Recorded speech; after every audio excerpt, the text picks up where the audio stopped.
Welcome to Newburyport City Hall, to the fourth lecture in the Newburyport Road to Revolution series. I'm Bethany Grofterow. I'm the Executive Director of the Museum of Old Newbury, and I especially want to thank the City of Newburyport and Jordy Vining for arranging this wonderful venue for us. We've been moving all around the city with these wonderful talks, so thank you so much. And of course, thanks to you who keep showing up for these things. And I know it's not just for the snacks, although Shelley can make a mean snack bar, can she not? Yeah. Nobody leaves here hungry. Okay. Thank you for supporting our community and our programs and events. A few quick housekeeping notes. Please silence your phone.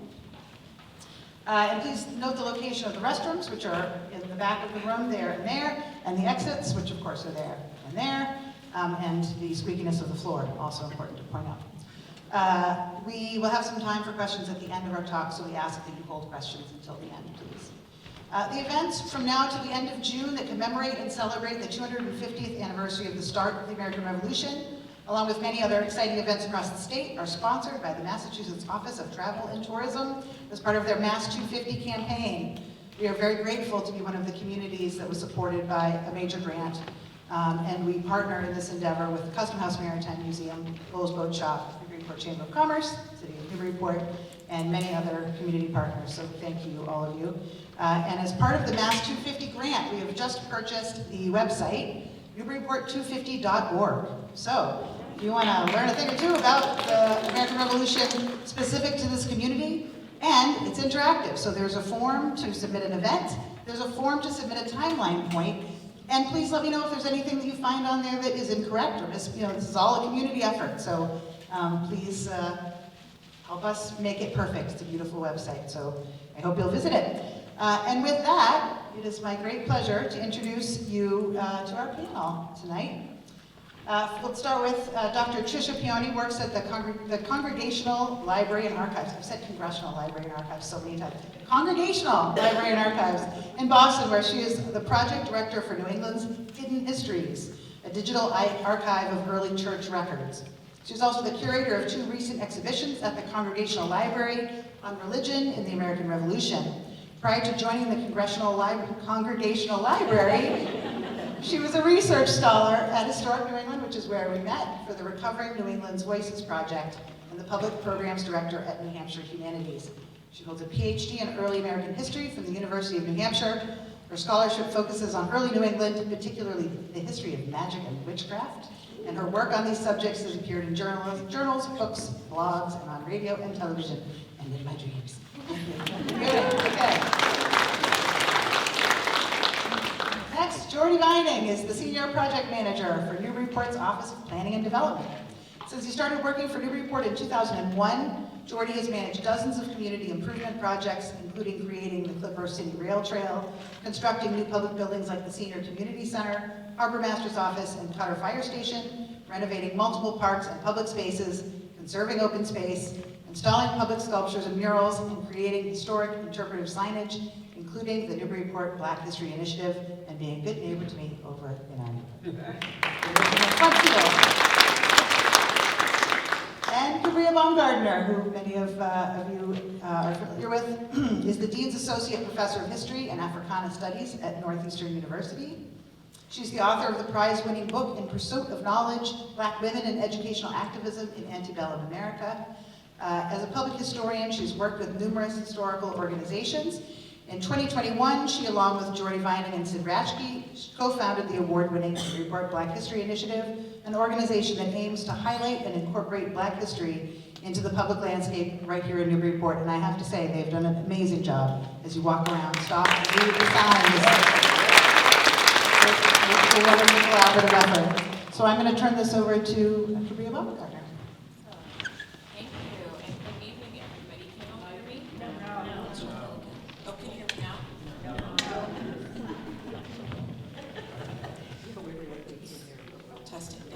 Yes. Well. Maybe I should just hold the microphone. I'm good. All right, good evening, everybody. Thank you all for taking the time to join us this evening for a discussion about the American Revolution. Today we'll be focusing on the American Revolution from the perspective of Black people who lived in Newburyport, but also will broaden it to think about the experiences of Black people in Massachusetts and the greater New England region. Upon the signing of the Declaration of Independence in 1776, Massachusetts counted upwards of 5,000 enslaved African and African-descended people. As many of you know, the year 1638 marked the first recorded importation of enslaved Africans to Massachusetts on the slave ship Desire. More and more Africans would arrive after that point in Massachusetts and New England via this forced migration, which we know was absolutely violent, it was coercive, it was inhumane, not to mention deadly. So to understand what the American Revolution meant for Black people in Massachusetts and in Newburyport specifically, we first need to contextualize the colonial period and ground it in place. So to that end, Dr. Pioni will talk about her research looking at the experiences of Black, Indigenous, and white Europeans in the 17th century. Jordy Vining will provide further context on the Revolution and how it unfolded here in Newburyport. And then I will share some observations about the legacy of the Revolution in the 19th century in connection with the radical abolition movement. So we'll start with Dr. Pioni. Thanks. Is my working? Yeah. Okay, great. So I want to start where I think it's helpful to start, which is that in order to understand the history of slavery in Newburyport, we should go back to the beginning of English settlement here. I think a lot of people typically imagine that Newbury, as it was then known in the 17th century, as the English started to settle here, and Essex County generally, people typically think of it as being populated by very small, self-sufficient family farms without resorting to any sorts of unfree labor. But evidence demonstrates that there was a significant amount of slavery in Essex County and Newburyport in the 17th and 18th centuries. And we can find these records in the archives, in church records, and in court records. And there's some really kind of surprising information that comes out when we re-examine 17th century sources that give us a more complicated picture of what life was like in early Newbury and Newburyport. So archival records demonstrate that there were enslaved people here from the middle of the 17th century, and that they appear in records giving birth, attending church, threshing, mowing, driving cattle, stacking salt hay, harvesting flax, fishing. So they appear in court records, in account books, and in church records, doing agricultural, maritime, and domestic labor. And if you're wondering how enslaved people might have arrived in this region, as Cabria mentioned, there were slave ships coming into Boston, but locally, there's a document that show that Richard Dole's wharf in Newburyport was sending ships from Newburyport to Barbados in the 17th century, where the Royal African Company operated a slave market. So it's possible that enslaved people were being imported from Barbados directly to Newburyport in the 17th century, in small numbers, but it is significant, I think, to know that. Just really steps from where we are right now. One of the most surprising things that I found in my research was the story of an attempted revolt. A revolt that, according to court records, was an effort by an enslaved man of African descent, two indigenous people of unknown tribal affiliation, and then two white men, one of which was a French-speaking man from the Isle of Jersey. And this revolt, this conspiracy to revolt, took place in 1690, actually in May of 1690. So we're at the anniversary of this pretty significant date in Newburyport's history. And it's a story that most people have never heard about. It takes place during King William's War, which is, again, another event that most people aren't familiar with, but it's a war that takes place between the British settlers here and the French and the Wabanaki, who were allied with the French from 1689 to 1697. So that's part of the context of this revolt. But because very few documents of this story have survived, there's about 12 pages of court records in the Essex County Quarterly Court Sessions. But it's not a story that most people are familiar with. It did appear in Coffin's History of Newburyport in 1846. He's got a little bit on this attempted revolt. And then the historian Lorenzo Green also picked it up, and he wrote about it in the 1940s. But it's not a very well-known story.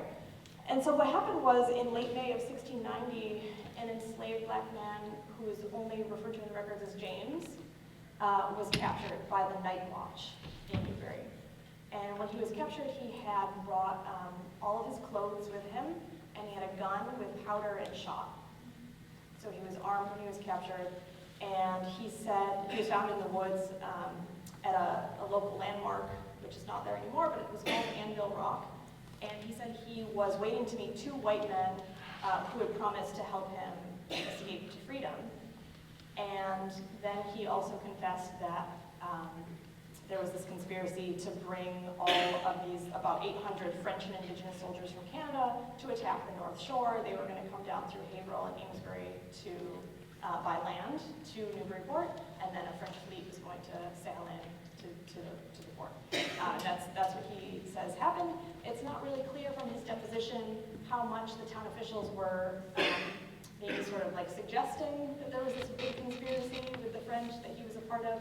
But they also received testimony from a few other people who confirmed some things. They confirmed that this French-speaking man, Isaac Morrill, had been seen around town, that he had set fire to a house in Salem, and that he was looking to, he had asked several other enslaved people and Indigenous people to join him in this revolt. So it's a pretty compelling story. It's hard to know what was really happening, and the whole story only comes to light and it becomes court records because James was captured, trying to escape from the household of Richard Dole, who enslaved at least 12 people during his lifetime at the site of the Dole Little House in Newbury on the Parker River. And because James was armed when he was captured, they hear this story that Isaac Morrill had a gun and had been seen in Newbury in the days before his capture. It lent some credence to this story. But some of the things that James tells people are pretty interesting, and his words as recorded in the court records, and again, we can't be sure if this is really what he said or not, or if he was coerced, but he did say that an army of French and Indigenous soldiers were coming to attack the town, and that they planned to, quote, destroy all of the English, and then free all of the enslaved people and Indigenous people in the town. So it's a pretty interesting case, and I think it does help us to think more about what the context is for revolution and for a revolt against British authority in this time period, 100 years later after this story. So just important to note that there is this history in the 17th century of allegedly this conspiracy to revolt to free themselves from slavery, but also to be joined by the enemies of the English in destroying the town. A fascinating case. There's no record of what happened to James after that, unfortunately, so I'm not sure what happened. But it does set an interesting precedent to think about the possibilities of revolt and rebellion, but also a clear desire for freedom. Thank you. I'm curious, how many of you have heard of this rebellion before? And I asked that in part because when Tricia was doing this research, I hadn't heard of it either. And I've spent a lot of time in the archives here in New England, and it's one of these sort of understudied rebellions, even though we know of others, particularly in the South. So there's something about New England kind of overlooking, or as Joanne Pope Mellish would say, disowning slavery and the history of that. All right, let's turn to Jordy Binding. All right, quick overview. Everyone can hear me? Okay. I can also speak quite loudly if I have to. All right. Yeah, so Tricia's pointing out the deep roots of slavery as an institution in our town, in our region, in our area. And so sort of jumping forward a whole century, multiple generations later, slavery is still very much an institution that's active and alive here in Newburyport in the 1775 era. I think this audience is probably pretty well aware of that. Many people are not. And it's always worthy of a reminder, I think, that how active it was at that time. So, you know, at a couple of quick points, there's a small black population here in Newburyport in this time period, both enslaved as well as free. And the Archival Center has lists of, they call it the Black List, or the Black Gentleman's List. It's the taxing list for some of the black men who lived here in Newburyport. Talk about taxation without representation. That was the phrase that came into my mind because they certainly weren't able to vote and choose their representatives and so forth. There's a number of black sailors in town. There's records of a sailor, for instance, named Daniel Cottle, who went off on one of these Newburyport privateers and was actually captured, a privateer in the Dalton. The slave trade was still legal at this time. It was still legal and it was still active. So it wasn't until 1788 that Massachusetts passed a state law, outlawing the slave trade. And there were still people pushing the boundaries after that. There were cases here being heard here in Newburyport about ships like the Aviona that went off to West Africa and captured approximately 90 people and sold them into slavery. So Newburyporters were also who enslaved people were pretty active in trying to chase down people who were trying to emancipate themselves. Chris Bomer has done a lot of good research on that. I thought I would just read aloud a couple of these because I do find them interesting. These are Newburyport-based ads that are placed in the region's newspapers. And they say things like, $3 reward, ran away from me the subscriber, left Monday a Negro man named Charleston, a cooper by trade about 5 feet 4 inches high, his legs something crooked. They usually describe what he's wearing so people can potentially identify him. Whoever will take up said Negro shall have the above reward and all necessary charges paid by Joseph Leathers. And all of these end up with the little asterisks of all matter of vessels and others are forbidden from carrying him off, as they would avoid the penalty of the law. So there's multiple of these. Ran away from the subscriber on the evening of the 12th, a Negro man named Primus, about 52 years old, March 23rd, 1775. Ran away from the subscriber, the 23rd of this month, a Negro man named Kofar, about 22 years of age, 6 feet high. All persons are cautioned against harboring or concealing him. Any person that will return him or secure him so that I may have him again shall be handsomely rewarded by me the subscriber and all necessary charges paid by Samuel Garish. A number of these names are actually familiar to us. They've become part of our streetscapes and our landscapes. And some of these people have mixed histories. So there's that going on. There's clearly the economic integration of Newburyport's economy with the southern economy and with the plantations and labor camps, concentration camps of the West Indies. You know, right outside of here at City Hall, we have Brown Square, Moses Brown, who made his fortune importing molasses and making rum from these, which were essentially death camps, where people were worked to death to produce, and he profited very handsomely off of this trade. And a number of our beautiful structures, including right across the way in Brown Square, that's the legacy of that's materialized there. As Tricia said, there's many different forms of documentation probate records, etc., of Newburyporters claiming their black servants, as the term is usually used, as their property. So all of this to say is there is a terrible irony and a bitter tension between the soaring revolutionary rhetoric of this era and the ideals being espoused of freedom and liberty, with the focus on freedom and liberty from Great Britain and from King George. But at the same time, these same people are having slaves in their households and chasing after men and women who are trying to escape. And that's central to the Caesar Sarter essay, which we'll follow up with in a few minutes. That's echoed generations later by Frederick Douglass in his very famous speech, "What to the Slave is the 4th of July." This is a continuing theme in our country.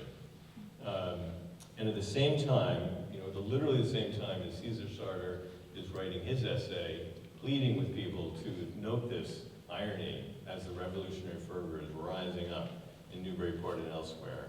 Other articles are saying such things as, they, the British, are angry with us because we will not be slaves. The white revolutionaries kept calling themselves slaves. They hated being slaves and didn't seem to notice that they were the actual enslavers. Terrible tension there. So there's this huge gulf, but there's also, and we'll get into this as we talk, I think, but there's some evidence that suggests that these revolutionary ideals that are being espoused and articulated and talked about actually started to make a significant difference here in Newburyport, here in Massachusetts, here in New England in particular, to the institution of slavery. And then just sort of quickly bringing us up to today, I printed out a copy of one of the president's executive orders. I don't know if anyone has actually read the text of these, Restoring Truth and Sanity to American History. It's quite a read. We have a very aggressive and active federal attempt right now, and also in many other states, Florida and other places, to suppress and dismiss and deny and erase a lot of this country's history. And anything that doesn't conform to a pretty simple and kind of happy fable. I want to just read you a very quick quote from the executive order. He's charging the Secretary of Interior shall take action to ensure that all public monuments, memorials, statues, and markers do not contain descriptions, depictions, or other content that inappropriately disparage Americans, past or living, including persons living in colonial times, and instead focus on the achievements and progress of the American people with respect to natural features, the beauty, abundance, and grandeur of the American landscape.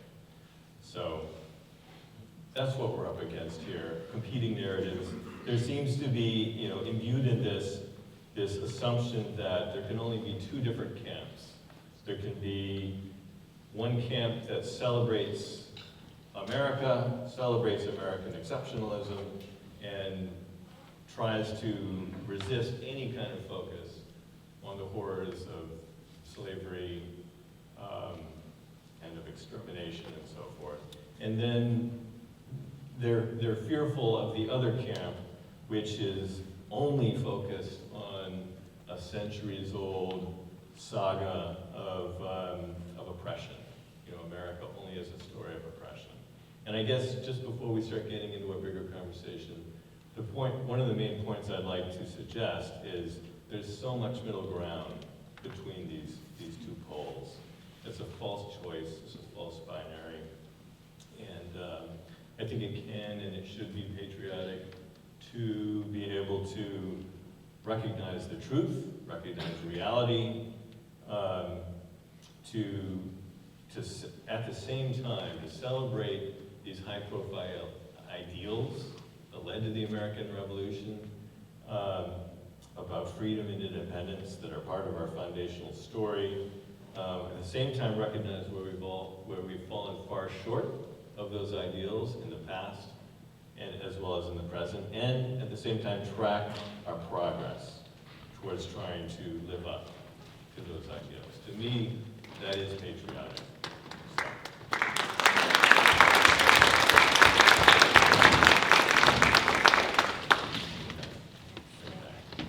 Thanks, Julie. And Tricia, your remarks make me think about the question, who gets to revolt? And who gets to celebrate that after victory? So we see what happens to James, but then we also see what happens to our nation. We get to become a nation. And so it makes me think about the very meaning of revolution. Not just during the American Revolution, but also in the early 19th century amid the rise of the radical abolition movement. I always say in my talks about the radical abolition movement that enslaved Black people were the first abolitionists. They fought for their liberty and rights at every step of the way. From the moment of their capture to their forced migration, we have so much documentation, surprisingly, about slave rebellions on ships, ship rebellions, right? And we also have examples of enslaved Black people's resistance during their enslavement, with this case of James being one example. And then on the eve of the revolution, we see this rhetoric of rights and liberty that hangs in the air. Enslaved Black people are seizing this moment for their liberty. They're doing so by writing editorials that are published in Massachusetts newspapers, which we'll talk about in a second. They also submit freedom petitions. So we have evidence of freedom petitions that are sent to Massachusetts, to New Hampshire, to Connecticut, and the rhetoric is around rights and the rights of humanity and liberty. And we also have examples of freedom suits, not just in Massachusetts, but right here in Essex County, enslaved people trying to use the courts to win their freedom. So the call for liberty was grounded not just in the individual pursuit of liberty or even the national pursuit, but it was for families and it was for communities, particularly Black communities. And so I think this is helpful when considering the legacy of the revolution by the early 19th century and to really contextualize the very term itself. We might define revolution as a dramatic overthrow, right? Sometimes using violence, right? But we also might think about revolution and its connection to reform, so bringing about change. And we also might think about revolution in terms of social justice, the distribution of privileges and opportunities. So in the early decades of the United States, the young republic, it was still a slaveholding republic. And abolitionists who were fighting against slavery did not initially advocate revolution. They advocated for reform. And this would be an example of the American Colonization Society, which in some sense was anti-slavery. They did not want slavery to spread, but they absolutely wanted African Americans to be expelled from the nation and to basically be colonized in West Africa. This is where we get the founding of Liberia. So we have some anti-slavery activists who are also advocating for gradual emancipation in the early 19th century. So that means that you would be emancipated over a certain period of time or at a specific age, sometimes 21, sometimes 18. But imagine if you're an enslaved person, right? You don't want gradual emancipation. You want immediate emancipation. Nothing is gradual about what you're experiencing. And so I think that's partly why a few decades later, about the 1830s, we see abolitionists like David Walker, later Henry Highland Garnett. They're calling for revolution. And they're calling for revolution again. And they mean a dramatic overthrow. And they want that overthrow, even if it means violence, to end slavery and racism in the United States. And you can read this in David Walker's Appeal. It's a very long title, but I'll just, a few words of it. Appeal in 4 articles, together with a preamble to the colored citizens of the world. It was published in 1829 in Boston. And he denounces racist rhetoric, he denounces the evil of slavery, he condemns Thomas Jefferson, he calls Thomas Jefferson's racist rhetoric a barrier to Black people's emancipation. And Walker inspired then radical abolitionists, right, like William Lloyd Garrison, who at first was a gradualist. And after reading and talking to Black abolitionists like Walker, Garrison became radical. You might be asking what makes the abolition movement radical? It's really 3 main principles. The first is the immediate abolition of slavery. The second is no compensation for enslavers of their so-called property.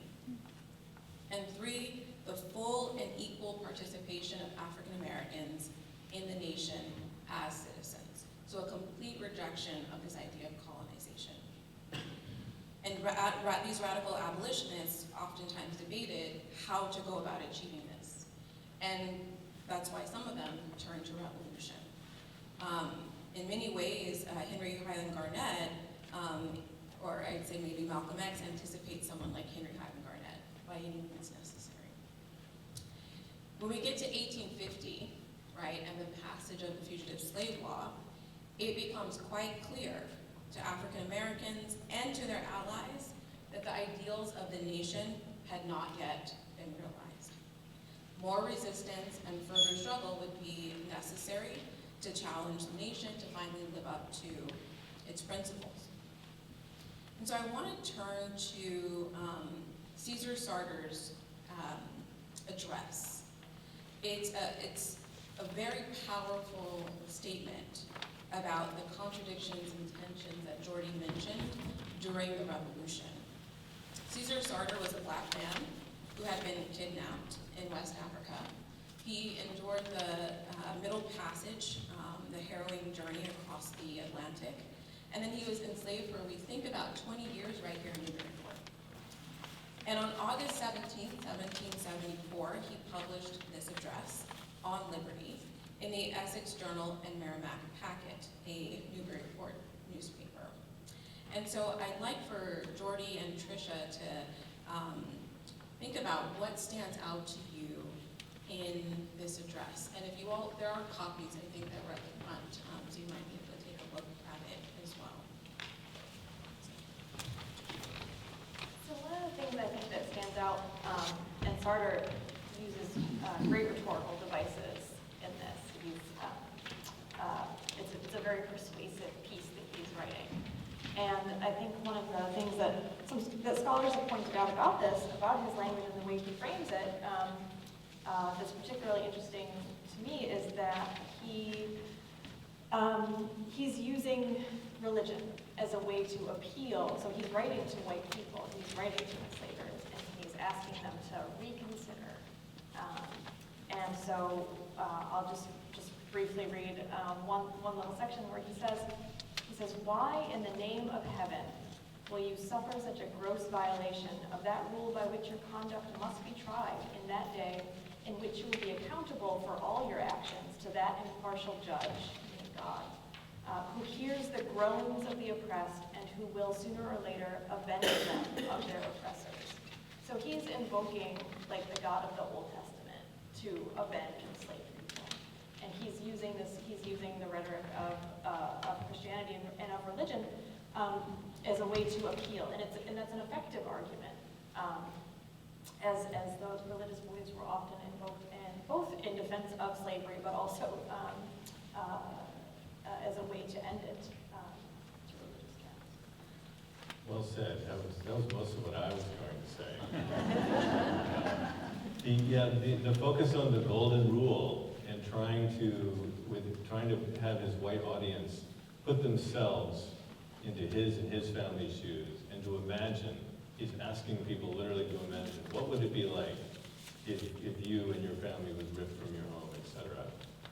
And he's pushing back against, one of the cognitive dissonance associated with slavery, particularly in the North, but this is throughout the country, throughout the colonies, was we have these ideals of liberty. We also have slaves. Well, they're less than human. So they can't, they don't deserve liberty because they're not like us, the mainstream, or they're not ready to take on the responsibilities of liberty and freedom. Caesar Sarter is very actively and cleverly using a religious framework and pushing his white neighbors to cross that bridge and to view everyone as fully human. And there does appear to be a fair bit of evidence that whether it's a high-profile statement like Caesar Sarter's, as well as all the freedom lawsuits that Cabria was talking about, that these had a fairly significant and to some extent immediate impact here in Newburyport, here in Massachusetts, here in New England. And there was, you can tell looking at probate records and so forth, that the institution of slavery was impacted significantly in how people thought about slavery, household by household. So I think Sarter's words, even though we had to wait generations for the actual Civil War and the emancipation throughout the country, I think Sarter's words had a significant impact locally and regionally. There's something you said, Tricia, too, in quoting Sarter, that Sarter uses the word oppressors instead of enslaver or slave owners. And I think that kind of deliberate usage of language is meant to heighten the experience. Not that slave owner sounds benign, but oppressor to me sounds worse. And I think that's what this piece is trying to do, as you said, just reach this audience so they understand what it's like for enslaved people at the same time that they're going to be leading their own revolution.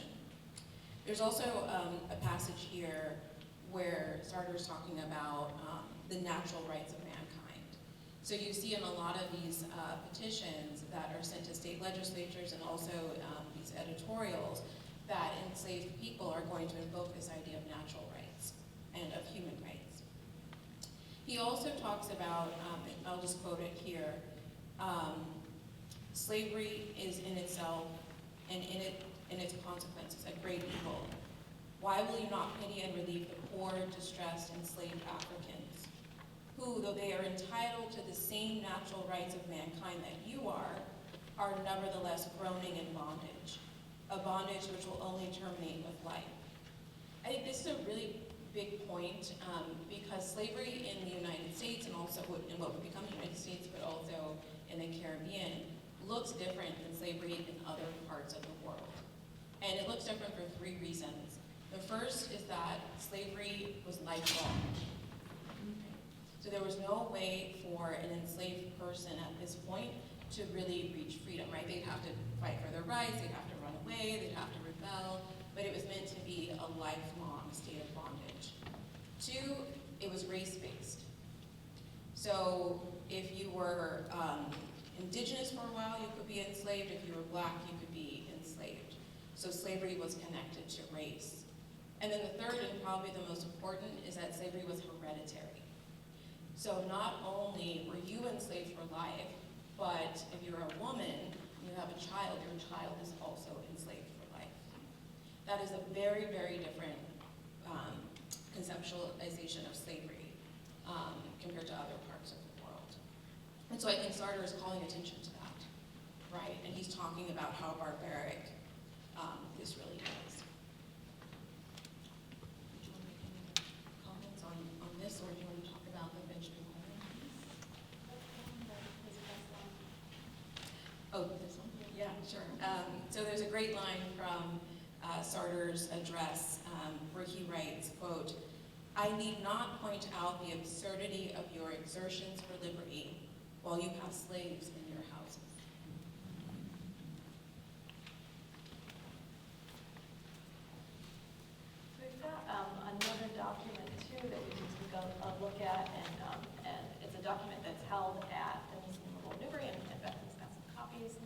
have it. And it's a document that I think is influenced by Sarter's argument, and I think Benjamin Coleman, who writes this document, was influenced by reading Sarter's piece and by his pleas.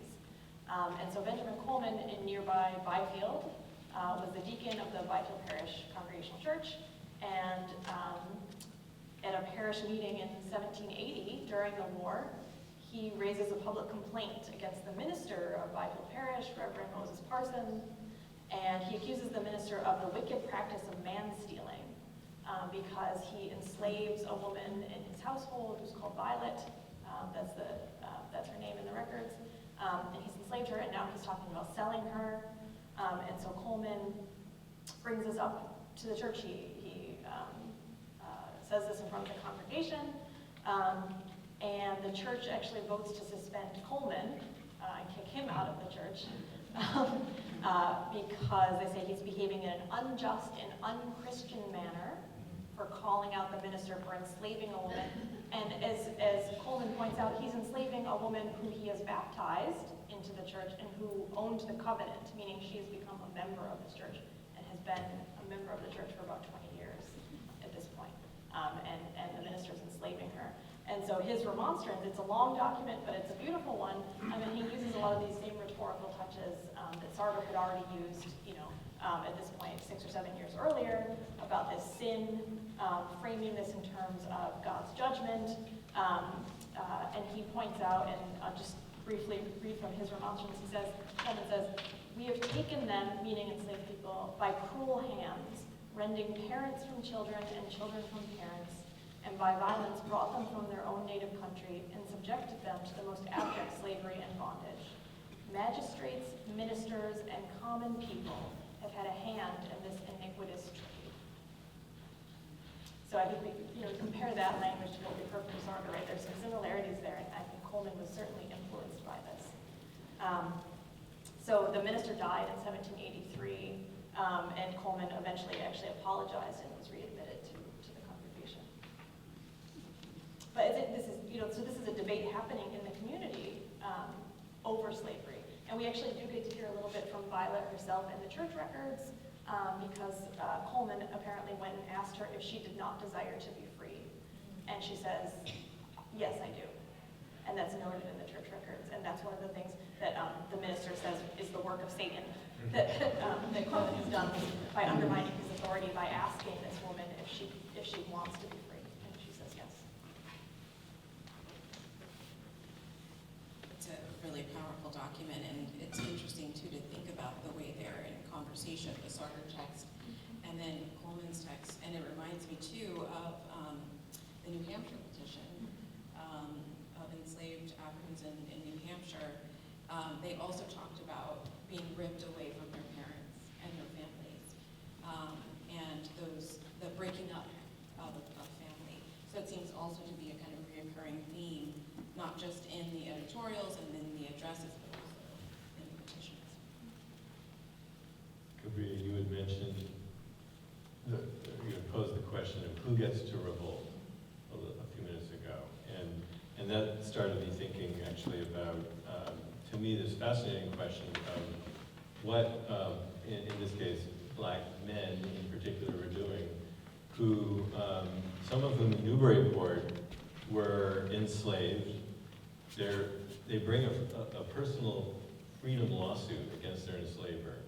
Examples include this enslaver, Richard Greenleaf, another familiar name, Greenleaf, and a man named Caesar Hendrick sued for his own slavery, won the lawsuit, and then enlisted in the Continental Army.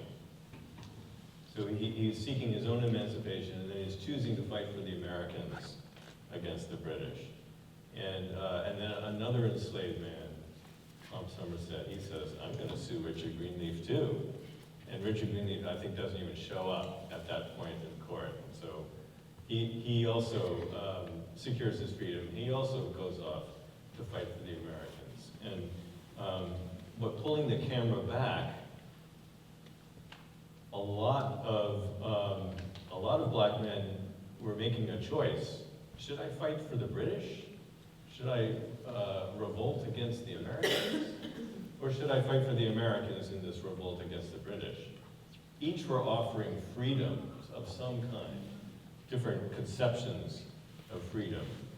And you should correct me if I'm wrong, I think there is, once the British evacuated from Boston, it was much harder for an enslaved black person in our territory to reach British lines and join up with the British military forces. And so there's not much evidence of Newburyport or Massachusetts-based folks going off to fight for the British. But in general, thousands more black men fought for the British side than did the Americans, because they were enslaved men who were very publicly told by the British, if you come to our side, we'll give you freedom. And that actually forced George Washington's hand, which always fascinates me, is our great founding father, George Washington, who didn't want black soldiers in his Continental Army, and said, and prevented that. And then the British started saying, come on over to our side, and he changed his mind. Oh, well, I guess we do want black soldiers after all. But people had to make that choice, and I could see that as potentially a difficult choice that people had to make, which side to choose. What does it mean to try to seek freedom? Just a quick question. Do you all know the story of Ona Judge? Some? Okay. Just because you mentioned George Washington, and I remember teaching the story of Ona Judge using this book by Erica Armstrong Dunbar. I highly recommend it. It's called Never Caught. And she tells the story of Ona Judge, but I remember teaching the book, and in my classes, students would tell me, I didn't know George Washington was an enslaver. Right? That history doesn't get connected with, being a founding father. Ona Judge was a self-emancipated slave of George Washington, of the Washingtons, George and Martha Washington. And she sought her freedom, self-emancipated, finding a refuge in New Hampshire, in Greenland, New Hampshire, in the early 19th century. And she lived in fear a lot of the time because George Washington and Martha Washington kept trying to find her. Even after the establishment of the United States, right into the 1800s, they were sending representatives to recapture her. Very intelligent. Yeah. So it's a really powerful story of her resistance and also her desire for freedom. And another thing, if can I jump in, that this makes me think of is one of the expressed fears in today's world, in today's concerns about divisive concepts, right?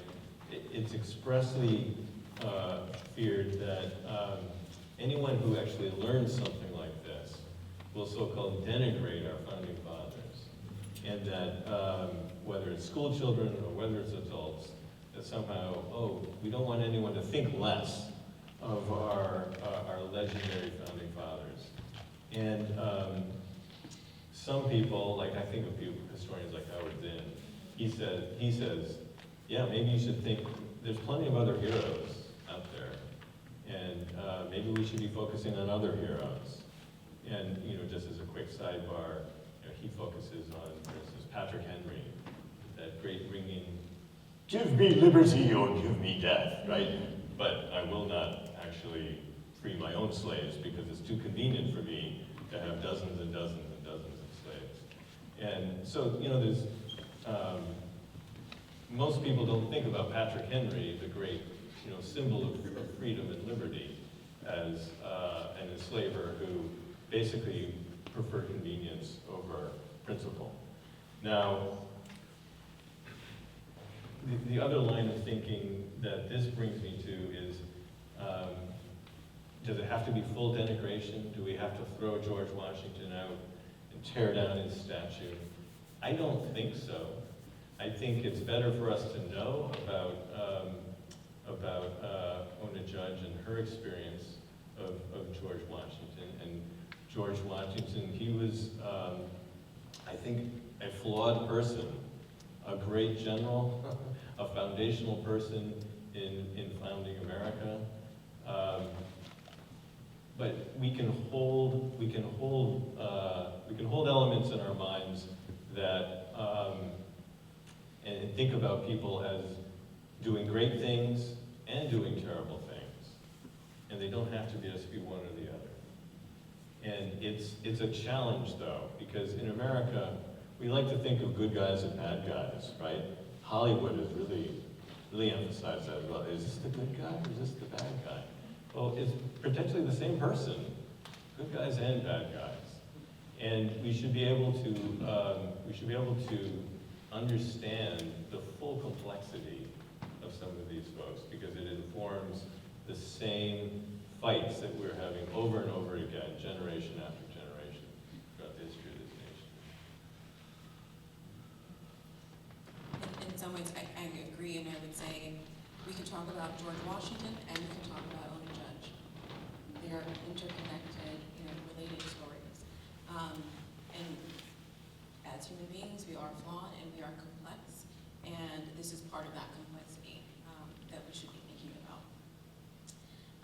I wanted to ask Tricia a question about her research process and some of the documents that you were able to find when you were working on the Hidden Histories project.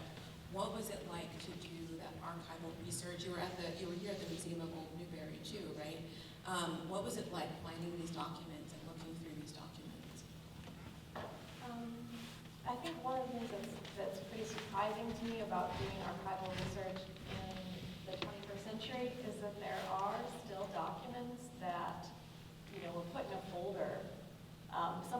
Many institutions in New England are quite old, and there are documents that have been put in a folder or put in a box, and no one's looked at them for 100 years. And so that's why we can still find new stories and we continue to interpret and reinterpret the past, is because there are really remarkable documents at places like the Museum of Old Newbury, where you can find some of these things.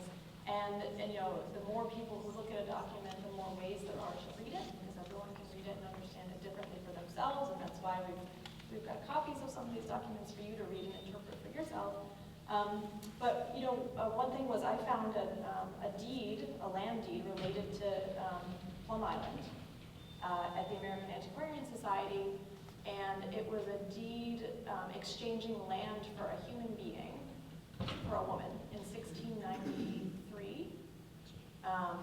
And so it was a deed between two men, and they're exchanging salt marsh land acreage on Plum Island for an enslaved woman. And I had never seen a New England land deed where a person is being exchanged rather than money or other goods. And I found it in a folder that was labeled miscellaneous deeds. So I wasn't looking for that document in particular. It was a surprise to me. And so I think that's one thing I'd like to emphasize. It's just, you will find things in a folder that no one either read or paid attention to or thought was particularly important. But it was important to that woman and her life, where she's exchanged for salt marsh acreage on Plum Island. And so those are the kinds of things that are still out there waiting to be found by scholars and by anyone who wants to take a look and really understand history. I think one of the best ways to do it is to go into the archives yourself and read and see what you can find. And Jordy, you also, I think we had that experience looking at the Newburyport archival records at the Archival Center. Do you want to say a little bit about your experience too, looking at some of these sources, especially for our signs? Yeah, where to start? The thing that jumps to mind is what it feels like to be researching some of these figures of these who came before us generations and generations ago, and to be able to go to the archives and actually pick up a piece of paper that they held in their hand, and the writing on that, it's the actual writing. I mean, a lot of the research that I've done as part of our project has been online. Everything's on the screen, it's all digitized, and that's fantastic. You know, the ability to not just have to go sort through dusty folders listed miscellaneous, but to have all this incredible amount of collated material out in the online world. I think that's fantastic. But it is emotionally a different story to be able to go in and hold a petition in your hand that Newburyport's Black community networked and wrote together to bring to the city, the equivalent of the city council. I think that's quite something. And a lot of people don't go to the archival center. It's hard to figure out what the point of entry is, but you can come up with experiences like that, which I think are quite stunning. So that's my plug to encourage all of us to be historians and to do this kind of archival research, especially as we are celebrating, commemorating the 250th, right? We can all go into our libraries and look at and access these records, and we can go to the Museum of Old Newbury and also look at some of those records. I guess I wanted to also just give us maybe a one minute of final thoughts on what we've discussed today. Who would like to start? You want to think? Okay.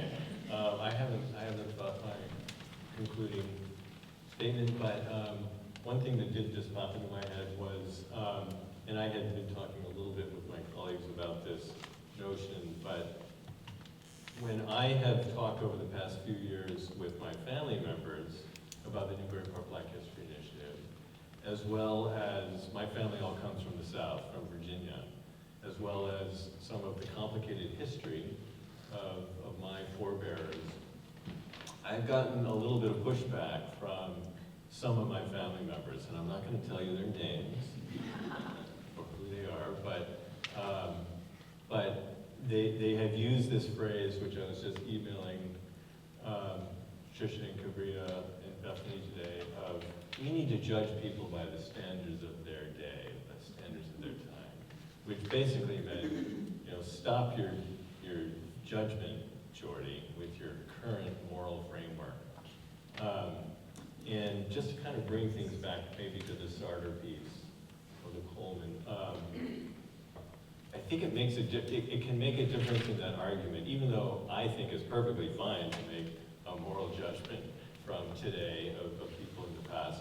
But to be able to realize that this isn't, you know, the standards of the day. There are people challenging the so-called standards of the day during that day.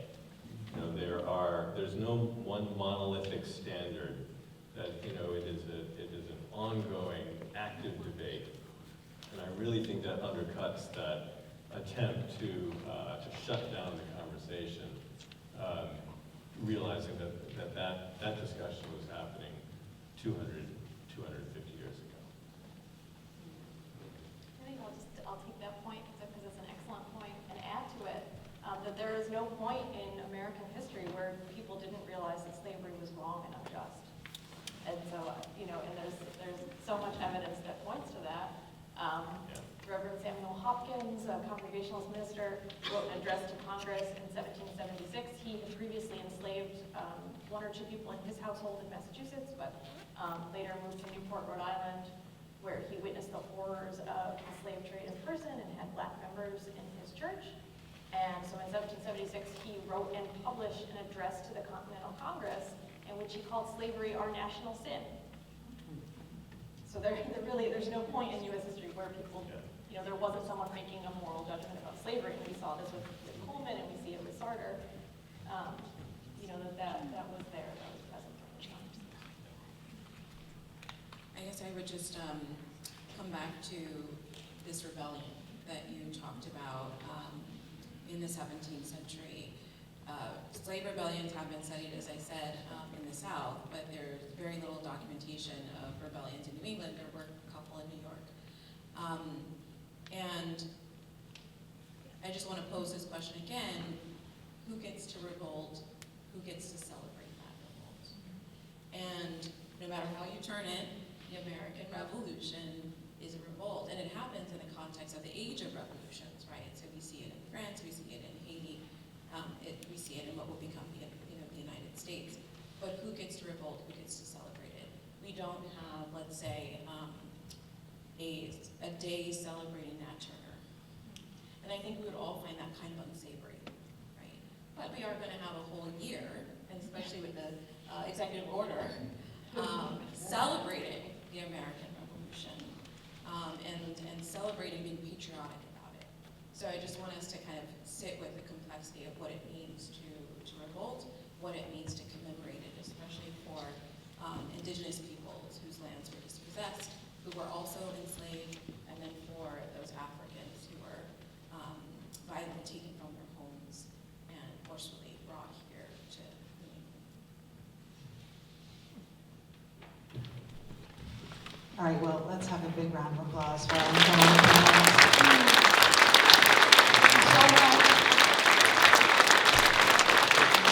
I will never forget the day that Tricia found that document from, she makes it sound like it was just a very sedate academic. I believe she was, she was grinning from ear to ear. I think she might have actually been dancing. So this is an incredibly important thing. Do you know what you have upstairs? It really is a joyful experience finding these things that can inform, American history is constantly changing as we find more evidence and more documents. So I really appreciate all of the work that you all do to record and capture this history. So with that, I'll take any questions. We have a couple of minutes for questions. I'm wondering if you have come across any other information about Caesar Sarter, either here or elsewhere. So the question is there any more information about Caesar Sarter available? There is. There isn't a lot of documentary evidence, but more of his biography has been fleshed out in a book by Christopher Cameron, which looks at the early anti-slavery movement in Massachusetts. To plead our own cause. To plead our own cause is the title of that book. I can send that out in a moment to everybody here. So what was the actual extent of that first revolution that you talked about? Was there a group of French and other countries coming down, or was it really just a couple of guys? So for the recording, I will repeat it. So the question is, was there really an actual revolt ongoing? It's possible. It's also possible there were two different things going on because there was a war happening. But the Massachusetts government sent, like within days of the capture of James, sent more troops. I guess probably were alerted or on high alert. I think it is possible that this was planned. I think it's more than likely that enslaved people in the Newburyport area were talking about escaping. There are many other examples, not just in New England, but all over the Atlantic world, of enslaved people taking the opportunity of wartime to find a way to escape, either by water or by joining one side or the other. So I think it's possible, but there's no way to know for sure. There's no other documentation, unfortunately, other than this charge of treason in the court records. There's a question raised over here. I just actually wanted to, first of all, commend the panel and all the other people who are doing hard work to dig up this history and invite us all to consider why that happened, because there were very good reasons that happened and is still happening, and that, our current president is really upset about this work that people have done. And I mean, to what extent do you think it was the fact that it was white property-owning men who drove the American Revolution? Really, we think of them as these, innocent peasants who were working on their farms, but they really weren't.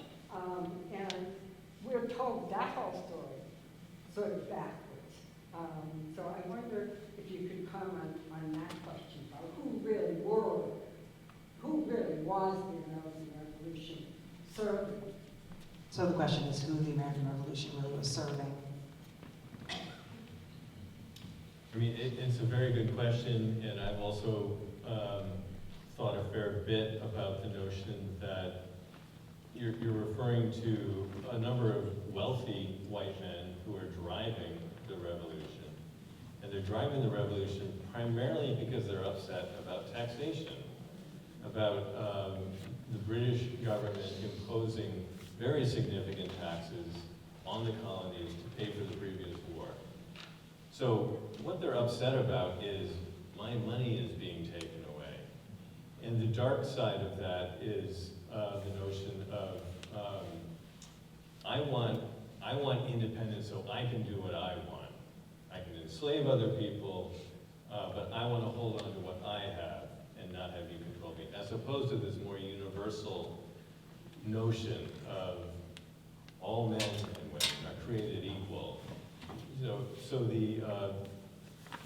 it is more than likely that at that time, those wealthy white men were really focused on themselves much more than the notion of everybody. But those are the ideals that were written and spoke about and that sing to us across the generations. And again, coming back to the point I was trying to make earlier, being able to try to track the uncertain progress towards those ideals, that's to me what makes America great, if anything. So, If we do it. if we do it, if we can get there in small steps. Anyone else? Thank you. I want to go back to Ona Judge. Do I remember correctly that she was actually Martha Washington's slave? Yes. And could that be used as a way to, in some ways, if not exonerate, alleviate the pressure on our view of George Washington as being, you know, Martha's sort of, fault.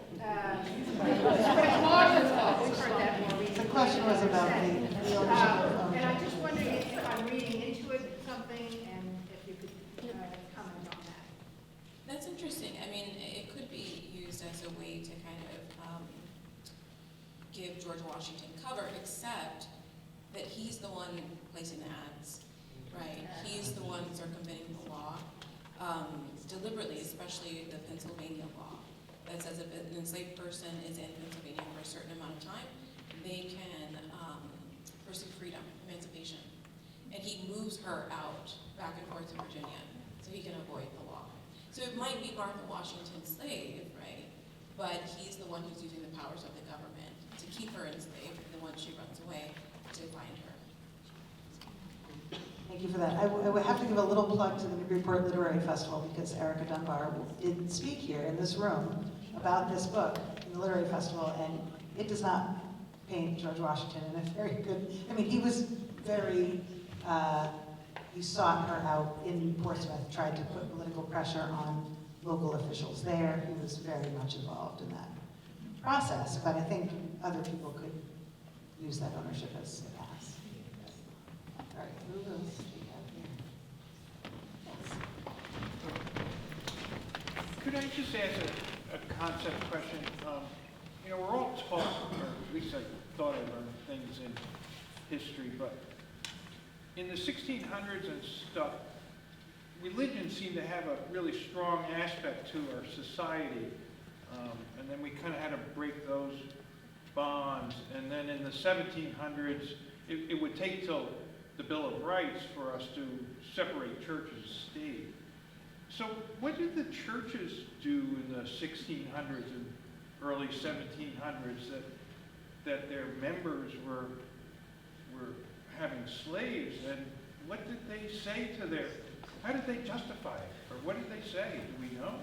So the question is, how did the churches in New England, I presume you mean in New England in particular, deal with their parishioners and their ministers enslaving people? I think one way to answer that question is to think about what we know about the Puritans, who later become Congregationalists and their attitudes towards what they called like a well-ordered society in which everyone knew their place. They believed that God determined before you were born whether you were going to heaven or hell, and nothing you did in this life would change that. And so their theology meant that God appointed to men specifically many servants in the form of their wives and their children, and then to the people that were either agricultural or domestic servants or slaves in their households. And they thought that that was an indicator of your, like if you had those things, like if you were a man with wealth and a wife and children and enslaved people, that indicated you were likely going to heaven because God was favoring you with that bounty. And if you were the enslaved, or if you were an indentured servant, it probably indicated that you were the damned, you were going to hell anyways, or that there was no particular hope for you in this life. It's a really bleak worldview, and people had a lot of anxiety about it. A lot of 17th century Puritan writing is about that anxiety about their spiritual state. But it's that's the sort of moral order of the universe in which they were operating. People challenged it, certainly, but that's sort of part of that worldview in the 17th century. All right. Oh, go ahead. I was just going to add, I was doing some archival work earlier this morning in Salem, and it was not out of the ordinary for a minister to be recruited to preach in a particular town, and to be recruited precisely because they would have access to a slave. Like it was a recruitment tool. Yeah, churches. Yeah, that was part of a minister's salary. That was part of a minister's salary. So it's not, so if the leaders then are the ones who are enslavers, and the parishioners, if they're wealthy enough, can also be enslavers without too much pushback, you know. And the other thing I might just add to all that is, if anything, it's complicated, right? That's really the main answer. Some of us might hope that most, and we're talking mainly about Christianity here, that most Christian churches, sects, would be more Christ-like. But we have a situation where the complexities of society are reflected in the complexity of the churches. And you have some religious people and some religious institutions on one side of this question and others on the other, and each using scripture to build their case. So Newburyport in the past has been very proud of George Whitefield, for instance.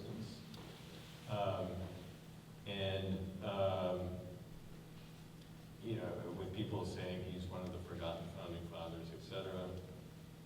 He was very focused. He loved slavery. He was all behind the promotion of slavery for his personal benefit as well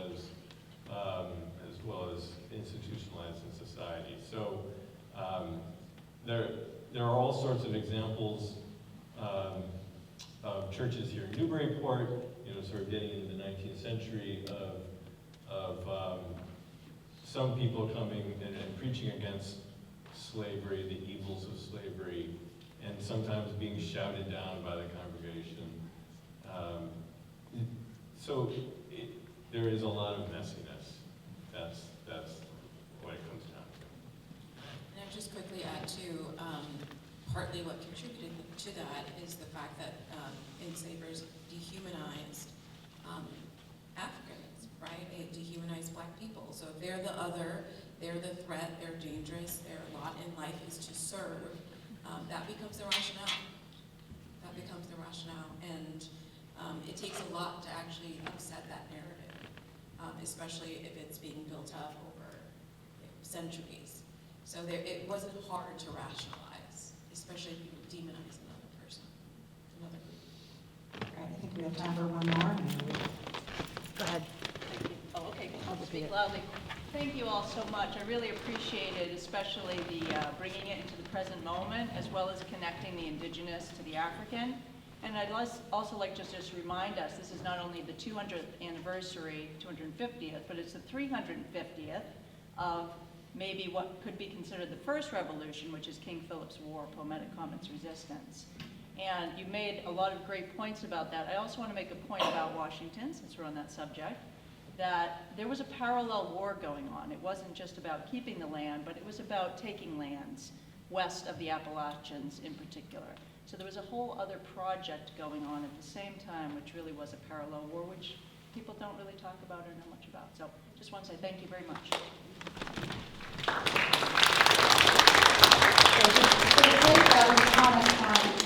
On thanking the panel, as we all do, for your perspective and for bringing Indigenous perspective to this conversation as well. So with that, thank you all again so much, and I wish you all a good night. We'll see you in the next one.